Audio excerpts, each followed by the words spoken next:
নমস্কাৰ Assamese health tips চেনেলটোলৈ আপোনালোক সকলোকে আদৰণি জনালোঁ। আজি আপোনালোকক গাজৰৰ কেইটামান উপকাৰিতাৰ বিষয়ে জনাম। আপোনালোকে ভিডিঅ'টো সম্পূৰ্ণ শেষলৈকে চাব। আহকচোন গাজৰ আমাৰ কি কাৰণে উপযোগী হয়। গাজৰে ডায়েবেটিছ নিয়ন্ত্ৰণ কৰে। গাজৰত ভিটামিন কে আৰু কেলছিয়াম থকা বাবে ই হাড় শক্তিশালী কৰি তোলে। হৃদযন্ত্ৰ সুস্থ কৰি ৰখাত গাজৰে সহায় কৰে। চকুৰ বাবে গাজৰ বহু উপকাৰী হয়। কষ্ঠকাঠিন্যতা হ্ৰাস কৰে।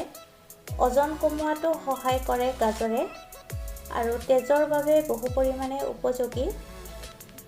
গাজৰে ৰোগ প্ৰতিৰোধ ক্ষমতা বৃদ্ধি কৰে আৰু গাজৰত থকা ভিটামিন চিয়ে এণ্টিবডি গঢ়াত সহায় কৰে। সেইকাৰণে আমি প্ৰচুৰ পৰিমাণে গাজৰ খাব লাগে। গম পালেনে গাজৰৰ কিমান ঔষধি গুণেৰে ভৰপূৰ। আমি গাজৰ চালাড বনাই চব্জি বনাই যিকোনো ধৰণে খাব পাৰোঁ। সেইকাৰণে গাজৰ প্ৰচুৰ পৰিমাণে খাবলৈ চেষ্টা কৰিব লাগে। আজিৰ ভিডিঅ'টো ইমানেই। ভাল পালে ভিডিঅ'টোত লাইক কমেণ্ট শ্বেয়াৰ কৰিব আৰু যদি চেনেলটো এতিয়ালৈকে ছাবস্ক্ৰাইব কৰা নাই তেতিয়াহ'লে ছাবস্ক্ৰাইব কৰি কাষতে থকা বেল আইকনটো অন কৰি থ'ব।